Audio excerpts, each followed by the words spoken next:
But Romanians have no such problem. Romanians remember him as the protector of Wallachia, but in the West, the legend of Vlad Dracula was transmitted by Saxon merchants from Transylvania, going into the West and then possibly creating the vampire myth. Wallachia is the region that he ruled, and it's the region in the southwestern part of present-day Romania, bordered by the Carpathian Mountains to the north and the Danube River to the south. Wallachia was a vassal, or a principality, of the Ottoman Empire from 1394 to 1878, and much of the Balkans and southeastern Europe was ruled by the Ottomans well into the 19th century. It was first ruled by voivodes and later by princes. The territory came under the control of these aristocratic voivodes at the beginning of the 14th century, and that term just means territorial ruler. It declared its independence from Hungary in 1330, but nevertheless the vassal relationship with Hungary was soon reestablished, and Wallachia confirmed Hungarian rulership when it felt threatened by Ottoman conquests along the Danube River. The Wallachians first established contact with the Ottomans around 1365, when the Ottomans are going on a conquering spree in southeastern Europe. Voivode Vladislav Valikul, who ruled from 1364 to 1377, turned against the Hungarian king, Louis, and allied himself with a ruler of one of the principalities of Bulgaria, who fought against the Hungarians in alliance with the Ottomans. But the Ottomans were on a plundering spree, and a lot of wealth was taken away by plundering Ottoman troops.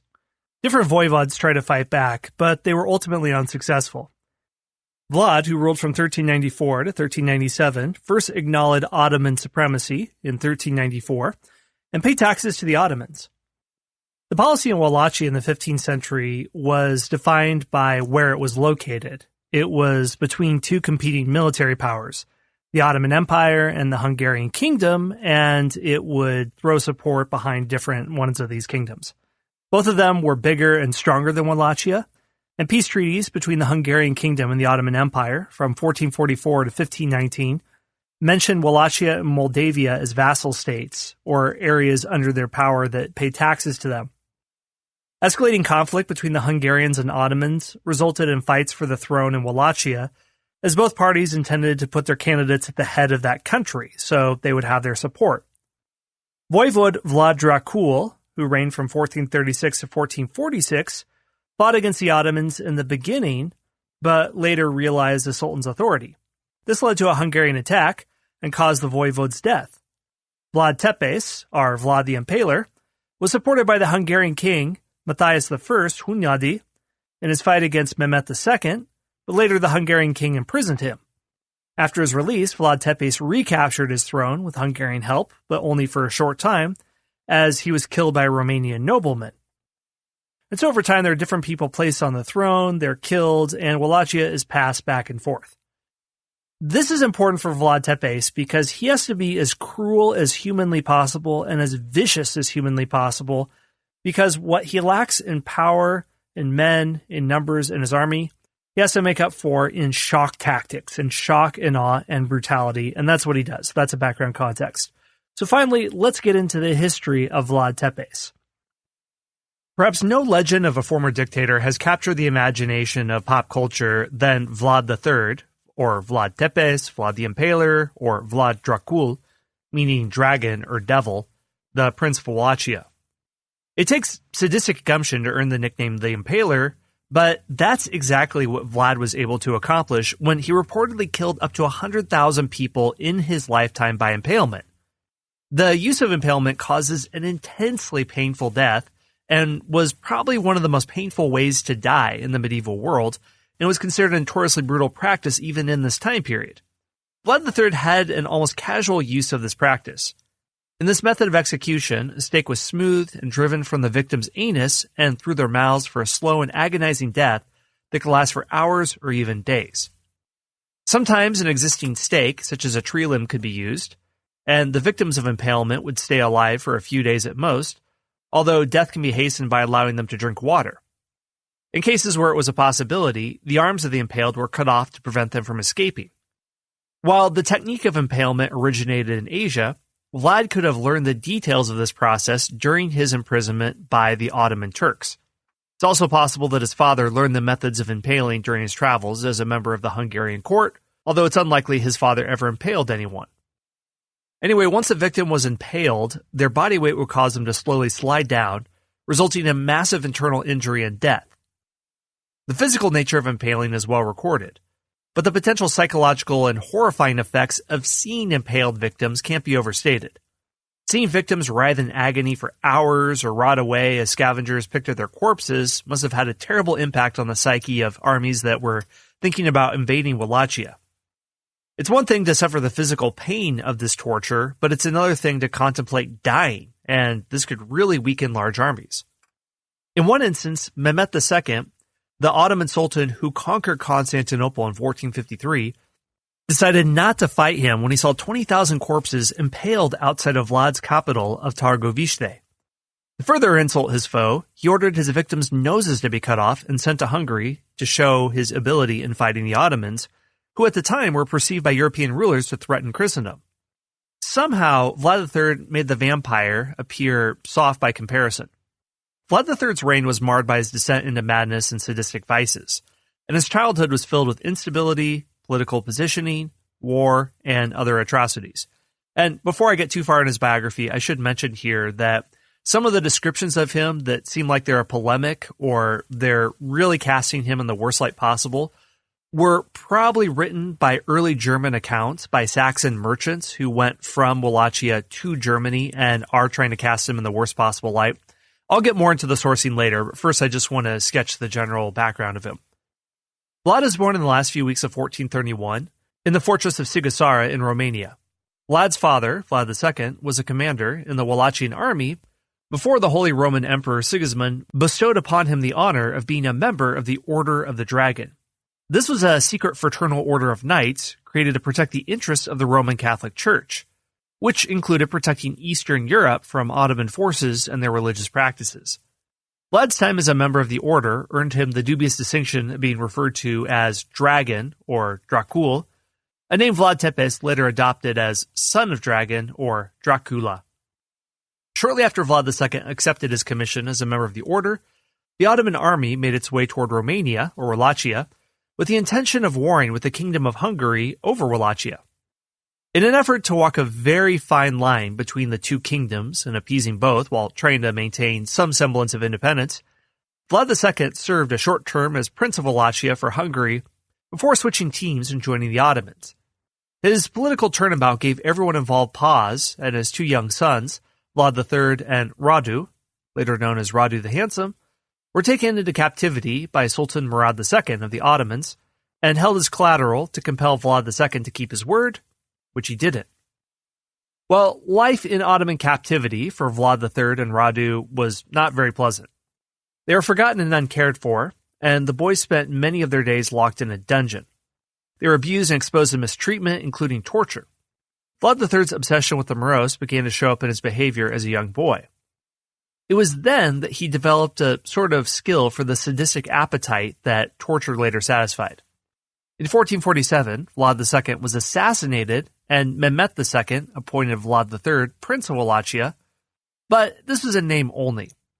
Shortly thereafter, Hungarian troops invaded, and in 1451, Vlad returned to his home and aligned himself with the Hungarians. He successfully won a nod as a Hungarian candidate for prince. In 1456, Vlad III began his reign in Wallachia, and Vlad Tepes, which is Romanian for impaling prince, came to be. His first act as ruler was to seek revenge. To secure his power, Vlad had to break the power of the boyars, a hereditary class of landed aristocracy, who had to vote upon a new prince when the time arose. In this way, the newly elected prince was indebted to the boyars, who tried to limit the power of the central government to protect their own property. And this is a challenge for any late medieval monarch in Europe to overcome the power of the landed aristocrats and centralize their kingdom as much as possible. Vlad believed he'd be better able to defend his land from external interference than previous rulers and retain Wallachian autonomy if he were the unquestioned authority. Shortly after he seized power, he learned the details of the murder of his older brother. Shortly after seizing power, he learned the details of the previous murder of his older brother, Mircea. He used this information for the purposes of unleashing revenge against the boyars and also breaking their political power. Hey everyone, I'd like to take a short break in this episode to tell you about a way that you can both help this show and get free food out of the deal. This episode is brought to you by HelloFresh. HelloFresh is a meal kit delivery service that shops, plans, and delivers step-by-step recipes and pre-measured ingredients so you can just cook, eat, and enjoy. If you happen to be on Instagram or you have friends that are and they love to show off the food that they made, I made mozzarella stuffed Little Italy burgers, and I can say that if you take pictures of this and show it to people, you will absolutely crush anyone you know on food presentation because it looks like something that was made by a professional chef and just photoshopped like crazy.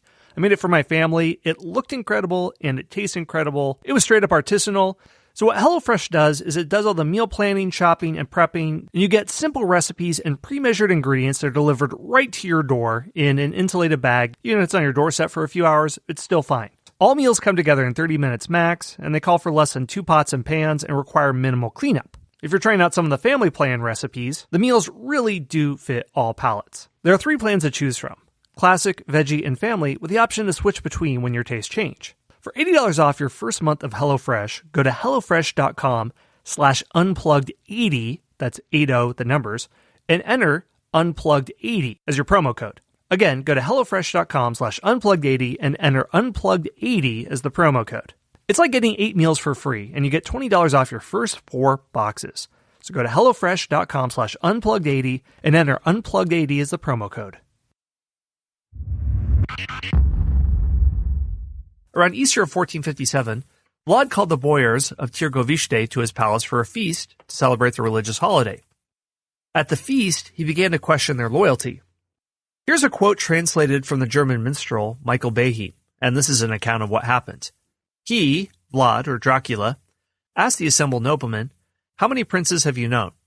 The latter answered, "Each as much as he knew best. One believed that there had been 30, another 20.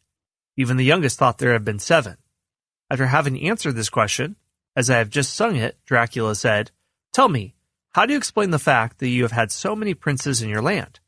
The guilt is entirely due to your shameful intrigues." Angered by the answers of the treacherous boyars, Vlad Dracula enacted his revenge. Romanian tradition has it that he seized and impaled 500 boyars. While this number is exaggerated, as seen by the physical dimensions of his feast hall, the true story is little better known. We simply don't have an accurate account of what really did happen. The old boyars were indeed impaled and left to rot outside the courtyard. The young and able-bodied were marched 50 miles up the Argeș River, where they were forced to rebuild the now famous Castle Poenari, more commonly known today as Castle Dracula. The number of boyars who died from exhaustion or plummeted from precipices leading to the castle are unknown. But we do know that his gambit worked, and afterwards, Vlad Dracula's reputation was cemented in Romanian lore as a strong central ruler. He was now later known as Vlad Tepes. Vlad became known for his cruel punishment methods, and the term punishment is highly subjective and very loosely used. He ordered enemies and subjects alike to be tortured and killed with the most horrific and inhumane methods imaginable, that include impalement, but also skinning, hanging, decapitation, strangling, quartering, blinding, nailing, boiling, burying alive, roasting, and maiming.